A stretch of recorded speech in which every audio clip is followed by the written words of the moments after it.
Hello friends, welcome to smile talk paramedical channel. Friends, ಈ ವಿಡಿಯೋದಲ್ಲಿ ಏನು ಮಾಹಿತಿ ಕೊಡ್ತಾ ಇದ್ದೀನಿ ಅಂತಂದ್ರೆ ಈಗ ನಮ್ಮ ವಿದ್ಯಾರ್ಥಿಗಳು ಆ್ಯನ್ಯುವಲ್ ಎಕ್ಸಾಮನ್ನು ತಯಾರಿ ಮಾಡ್ಕೊತಾ ಇದ್ದೀರಿ. ಸೊ ಆ್ಯನ್ಯುವಲ್ ಎಕ್ಸಾಮ್ ತಯಾರಿ ಮಾಡ್ಕೊಳ್ಬೇಕಾದ್ರೆ ಒಂದು ಸಣ್ಣ ಸಣ್ಣ ಡೌಟ್ಗಳು ನಿಮ್ಮಲ್ಲಿ ಇರ್ತವೆ. ನೀವು ನನಗೆ ಕಾಮೆಂಟ್ ಹಾಕಿರ್ತೀರಿ. ಸೊ ಆ ಕಾಮೆಂಟ್ಗಳಿಗೆ ನಾವು ಉತ್ತರನ ಕೊಡ್ತೇನೆ. ಈ ವಿಡಿಯೋದಲ್ಲಿ ಏನು ಮಾಹಿತಿ ಕೊಡ್ತಾ ಇರೋದು ಅಂತಂದರೆ ಪಾಸಿಂಗ್ ಎಷ್ಟಿರುತ್ತೆ, ಈ ಆ್ಯನ್ಯುವಲ್ ಎಕ್ಸಾಮಲ್ಲಿ ಮಿನಿಮಮ್ ಪಾಸಿಂಗ್ ಮಾರ್ಕ್ಸ್ ಎಷ್ಟು, ಯಾವ್ಯಾವ ಸಬ್ಜೆಕ್ಟಿಗೆ ಯಾವ್ಯಾವ ಕೋರ್ಸಿಗೆ ಎಷ್ಟು ಪಾಸಿಂಗ್ ಇರುತ್ತೆ ಅನ್ನೋದನ್ನು ಈ ವಿಡಿಯೋದಲ್ಲಿ ನಾನು ಮಾಹಿತಿಯನ್ನು ಕೊಡ್ತಾ ಇದ್ದೀನಿ.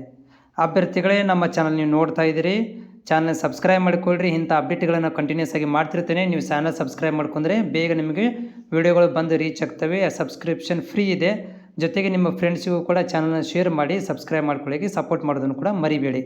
ಹಾಗಾದರೆ ನಾನು ಇವಾಗ ಯಾವ್ಯಾವ ಸಬ್ಜೆಕ್ಟಿಗೆ ಪಾಸಿಂಗ್ ಎಷ್ಟಿದೆ ಅನ್ನೋದನ್ನು ಕೂಡ ಮಾಹಿತಿನ ಲಿಸ್ಟನ್ನು ತೊಗೊಂಡಿದ್ದೇನೆ. ಅದನ್ನು ಮಾಹಿತಿ ಕೊಡ್ತಾ ಹೋಗ್ತೇನೆ.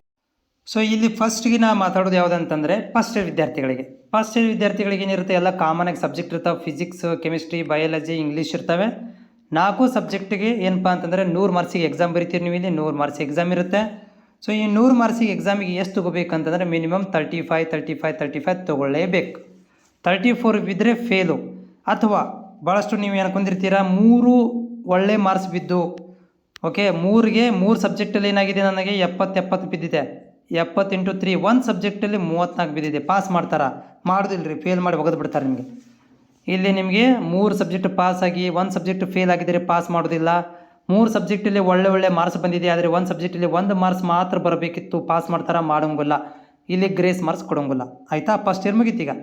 ಸೆಕೆಂಡ್ ಹೋಗ್ತೀನಿ. ಇವಾಗ ಸೆಕೆಂಡ್ ಇಯರ್ DMLT ಒಳಗಡೆ ಇಲ್ಲಿ ನೋಡಿ ಕಂಬೈನ್ ಸಬ್ಜೆಕ್ಟ್ ಇರ್ತವೆ. ಅನಾಟಮಿ, ಫಿಸಿಯಾಲಜಿ 50 ಮಾರ್ಕ್ಸಿನ ಕೊಡಿಸಿ 100 ಮಾರ್ಕ್ಸಿಗೆ ಎಕ್ಸಾಮ್ ಬರೀಬೇಕು. 50-50ಗೆ 2 ಎಕ್ಸಾಮ್ 100 ಮಾರ್ಕ್ಸಿಗೆ ಬರೀಬೇಕು. ಸೊ ಇಲ್ಲಿ ಭಾಳ ಜನ ಕೇಳ್ತಿರೋದಂದರೆ, ನಾನು ಅನಾಟಮಿ ಫಿಸಿಯಾಲಜಿಯಲ್ಲಿ ನಾನೀಗ ಏನು ಮಾಡ್ತೀನಪ್ಪ ಅಂತಂದರೆ, ಅನಾಟಮಿ ಫಿಸಿಯಾಲಜಿ ಒಳಗಡೆ ನಾನು ಇಲ್ಲಿ ಇದಕ್ಕೆ ಕಡಿಮೆ ತೊಗೊಂಡಿದ್ದೀನಿ, ಇದಕ್ಕೆ ಜಾಸ್ತಿ ತೊಗೊಂಡ್ಬಿಡ್ತೀನಿ. ಸೊ ಅನಾಟಮಿಯಲ್ಲಿ ನಾನು ಇನ್ ಕೇಸ್ ಆಫ್ 2 ಮಾರ್ಕ್ಸ್ ತೊಗೊಂಡಿದ್ದೀನಿ, ಫಿಸಿಯಾಲಜಿಯಲ್ಲಿ ನಾನು 40 ಮಾರ್ಕ್ಸ್ ತೊಗೊಂಡಿದ್ದೀನಿ. ಫೇಲಾ ಅಂತ ಅಂದ್ಕೊಂಡಿದ್ರೆ ಇಲ್ಲ. ಆ್ಯಸ್ ಪರ್ ದ ಬೋರ್ಡ್ ಅವ್ರ ಪ್ರಕಾರ ಅನಾಟಮಿ ಫಿಸಿಯಾಲಜಿ ಎರಡೂ ಕೂಡಿ ನೀವು 35 ತೊಗೋಬೇಕು. ಸಬ್ಜೆಕ್ಟ್ ಬೇರೆ ಪಾಸಿಂಗ್ ಮಾರ್ಕ್ಸ್ ಇಲ್ಲ. ಅನಾಟಮಿಗೆ ಬೇರೆ ಪಾಸಿಂಗ್ ಮಾರ್ಕ್ಸು, ಫಿಸಿಯಾಲಜಿಗೆ ಬೇರೆ ಪಾಸಿಂಗ್ ಮಾರ್ಕ್ಸ್ ಇಲ್ಲ. ಎರಡೂ ಕೂಡಿ 35. ಉದಾಹರಣೆಗೆ ನೀವು ಇಲ್ಲಿ ನೋಡ್ಕೋಬೋದು, 2 ಕೂಡಿ 35 ಹೆಂಗೆ ಸರ್? ಸೊ ಇದಕ್ಕೆ 18 ಬೀಳಬೇಕಾ? ಆ ಥರನೂ ಇವರು ಗೈಡ್ಲೈನ್ಸ್ ಇಲ್ಲಿಲ್ಲ. ಎರಡೂ ಕೂಡಿ 35 ಆಗಬೇಕು ಅಷ್ಟೇ. ನೆನಪಿಟ್ಕೋರಿ, 2 ಕೂಡಿ 35 ಆಗಬೇಕು. ಆಮೇಲೆ ಬಯೋಕೆಮಿಸ್ಟ್ರಿ, ಪ್ಯಾಥಾಲಜಿ, ಮೈಕ್ರೋಬಯಾಲಜಿಗೆ ನೀವು 35 ತೊಗೊಂಡು ಪಾಸ್ ಆಗಬೇಕು. ಪ್ರತಿ ಸಬ್ಜೆಕ್ಟಿಗೆ 35 ಇದೆ. ನೆಕ್ಸ್ಟ್ ಥರ್ಡ್ ಇಯರಲ್ಲಿ ಕೂಡ ಪ್ರತಿ ಸಬ್ಜೆಕ್ಟಿಗೆ 35 ತೊಗೊಂಡು ಪಾಸ್ ಆಗಬೇಕು. DHಲ್ಲಿ ಕೂಡ ಹಾಗೆ ಪ್ರತಿ ಸಬ್ಜೆಕ್ಟಲ್ಲಿ ಕೂಡ 35 ತೊಗೊಂಡು ಪಾಸ್ ಆಗಬೇಕು. ನೆಕ್ಸ್ಟ್ ನಾನು ಕಂಬೈನ್ ಇರುವಂಥ ಸಬ್ಜೆಕ್ಟ್ ಹೋಗ್ತೀನಿ. ಯಾವುದು?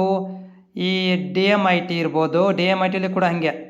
ಇಲ್ಲಿ ಕಂಬೈನ್ ಏನೂ ಜಾಸ್ತಿ ಇಲ್ಲ, ಕಂಬೈನ್ ಇಲ್ಲ. ಇಲ್ಲಿ ಕೂಡ ಏನಪ್ಪ ಅಂದರೆ 35 ತೊಗೊಂಡೇ ಪಾಸ್ ಆಗಬೇಕು. ನೆಕ್ಸ್ಟ್ ಇಲ್ಲಿ OT ಟೆಕ್ನಿಷಿಯನ್ ಭಾಳ ಕನ್ಫ್ಯೂಷನ್ ಇರುವಂಥದ್ದು. OT ವಿದ್ಯಾರ್ಥಿಗಳು 3 ಸಬ್ಜೆಕ್ಟ್ ಕೊಡಿಸಿದಾವೆ. ಸೊ ಇಲ್ಲಿ ನೋಡಿ 3 ಸಬ್ಜೆಕ್ಟ್ ಆದರೂ biochemistry 40 marks, applied pharmacology 35 marks, microbiology 30 marks. ಇವು 3 ಸಬ್ಜೆಕ್ಟ್ ಕುಡ್ಕೊಂಡು ನೀವು 35 ತೊಗೋಬೇಕು. ಓಕೆನಾ? 3 ಸಬ್ಜೆಕ್ಟನ್ನು ಸೇರಿಸಿ 35 ತೊಗೋಬೇಕಾಗತ್ತೆ.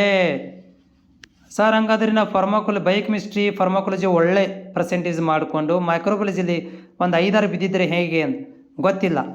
ಯಾಕಂದರೆ ಇಲ್ಲಿ ಇವ್ರು ಹೇಳಿರುವಂಥ ಬೋರ್ಡ್ ಪ್ರಕಾರ ಏನಪ್ಪ ಅಂದರೆ 3 ಸಬ್ಜೆಕ್ಟ್ ಕೂಡಿಸಿ ನೀವು 35ರಲ್ಲಿ ಪಾಸ್ ಆಗಬೇಕು. ಕಂಡೀಷನ್ ಇರೋದು, ನೀವು ಇದರಲ್ಲಿ ಎಷ್ಟು ತೊಗೊತೀರಿ, ಇದರಲ್ಲಿ ಎಷ್ಟು ಗೊತ್ತಿಲ್ಲ. ಆದರೆ 3 ಕೂಡಿಸಿದರೆ ನಿಮ್ಗೆ ಏನಾಗಬೇಕು? 35 ಮಾರ್ಕ್ಸ್ ಬರಬೇಕು. ಅನಾಟಮಿ ಹಾಗೆ, ಅನಾಟಮಿ ಫಿಸಿಯಾಲಜಿ ಕೂಡಿಸಿ ನೀವು 100 ಮಾರ್ಕ್ಸಿಗೆ 35 ಮಾರ್ಕ್ಸ್ ತೊಗೊಂಡು ಪಾಸ್ ಆಗಬೇಕು. ಕ್ಲಿಯರ್ ಆಗಿದೆಯಾ? ಇದು ಕಂಬೈನ್ ಸಬ್ಜೆಕ್ಟ್ ಭಾಳ ಜನ ಡೌಟ್ ಇತ್ತು. ಉಳಿಕಿದ್ದು ರಿಮೈನಿಂಗ್ದವ್ರದ್ದು ತೊಂದರೆ ಇಲ್ಲ. ಯಾಕಂದರೆ ರಿಮೈನಿಂಗ್ ವಿದ್ಯಾರ್ಥಿಗಳದ್ದು ಎಲ್ಲರದ್ದು ಕಂಬೈನ್ ಇಲ್ಲವೇ ಇಲ್ಲ. ಎಲ್ಲ 100 ಮಾರ್ಕ್ಸಿಗೆ ಬೇರೆ ಇದ್ದಾವೆ. ಈ ಒಂದು ಕೂಡ DDT ಒಳಗಡೆ. ಸೊ DDT ಒಳಗೆ ತೋರಿಸ್ತೀನಿ ನೋಡಿ. ಇಲ್ಲಿ ಕೂಡ ಏನಪ್ಪ ಅಂತಂದರೆ ನಿಮಗೆ ಫಾರ್ಮಕಾಲಜಿ ಮತ್ತು ಡಯಾಲಿಸಿಸ್ ಸೇರಿಸಿ 35 ತೊಗೊಂಡು ಪಾಸ್ ಆಗಬೇಕು. ಆಮೇಲೆ ಬಯೋಕೆಮಿಸ್ಟ್ರಿ, ಮೈಕ್ರೋಬಯಾಲಜಿ ಸೇರಿಸಿ 35 ತೊಗೊಂಡು ಪಾಸ್ ಆಗಬೇಕು. ಕಂಬೈನ್ ಸಬ್ಜೆಕ್ಟ್ 35, 2 ಸಬ್ಜೆಕ್ಟ್ ಕೂಡಿಸಿ ನೀವು 35 ತೊಗೋಬೇಕು. ಕ್ಲಿಯರ್ ಆಗಿದೆ ಅಂತ ಅಂದ್ಕೊಂಡಿದ್ದೀನಿ.